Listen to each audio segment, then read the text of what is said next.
है तो वहाँ पर दशमी की रात 9 दिन तक जो पूजा पाठ करते हैं, पूजा पाठ करने के बाद में हमारे गुरु पंडित जी कोई भी हो, मैं उनको सभी को आराध्य करूँगा, उनकी मेरी दुश्मनी नहीं है। आप लोग हमें क्लियर करके बताएं कि आप अगर उसकी 10 दिन पूजा करते हो और वो पंडित है आपके अर्थ के हिसाब से, आपके वेद के हिसाब से, तो आप लोग दशमी के दिन उनको क्यों जलाया जाता है?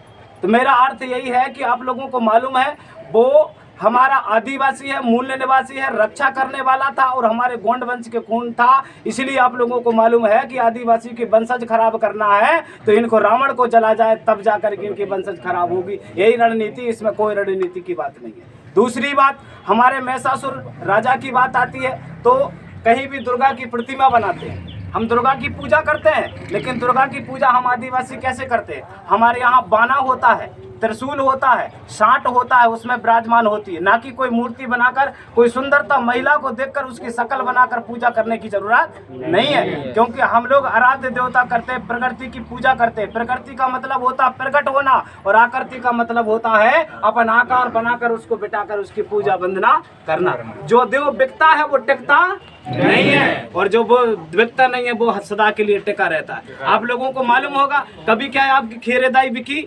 नहीं। क्या मुटवा बाबा बिका? क्या गांव का पटेल बाबा बिका? क्या सिद्ध बाबा बिका? क्या भैरव बाबा बिका? नहीं बिका, क्योंकि वो टिकने वाले और आप लोगों के आराध्य देवता हैं। जो देव बाजार में बिकता वो टिकता नहीं है। आज अगर हमारा कुम्हार भाई है, आज कुमार भाई अगर है तो वो भी अगर कोई मूर्ति बनाकर लक्ष्मी की पूजा करवाता है, अभी हमारा दीपावली का त्योहार आ रहा है, तैयारी हो गई, तैयारी चालू है, तो वहां पर आप लोग विचार करके देखें कि वो क्यों बेचता है उसको। वो इसलिए बेचता है कि मेरे पास लक्ष्मी आना चाहिए, धन आना चाहिए, इसलिए बेचता है ना। लेकिन हम क्यों खरीदते हैं उस लक्ष्मी को? क्योंकि हमको लक्ष्मी आने के बाद में हमारे घर में लक्ष्मी का बरसात होता है। ये हमारी गलत फहमी है।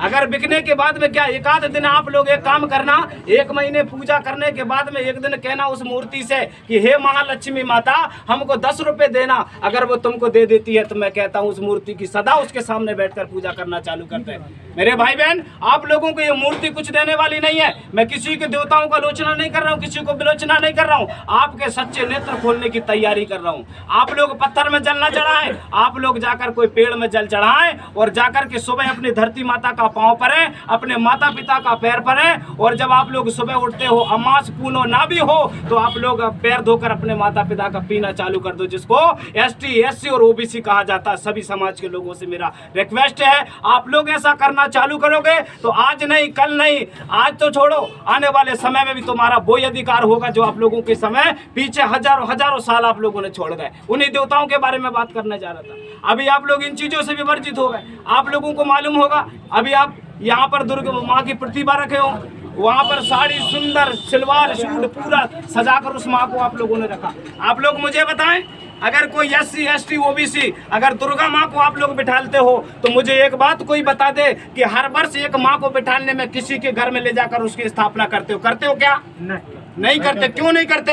आप लोग उसे जब 7 8 दिन 9 दिन पूजा करते हो, ले जाकर जहाँ पर सब लोग मलमूत्र करते हो उस जगह में उसे फेंक देते हो। क्या तुम्हारी माँ है? वो तुम्हारी माँ नहीं है। आप लोग उसके साथ में दंड करते हो, आप लोग उसके साथ में मिथ्या करते हो। आप लोगों को इस बात की कोई परिभाषा मालूम नहीं है। सभी को मेरी ओर से जय सेवा, जय बड़ा देव, जय गोंडवाना, जय सेवा, जय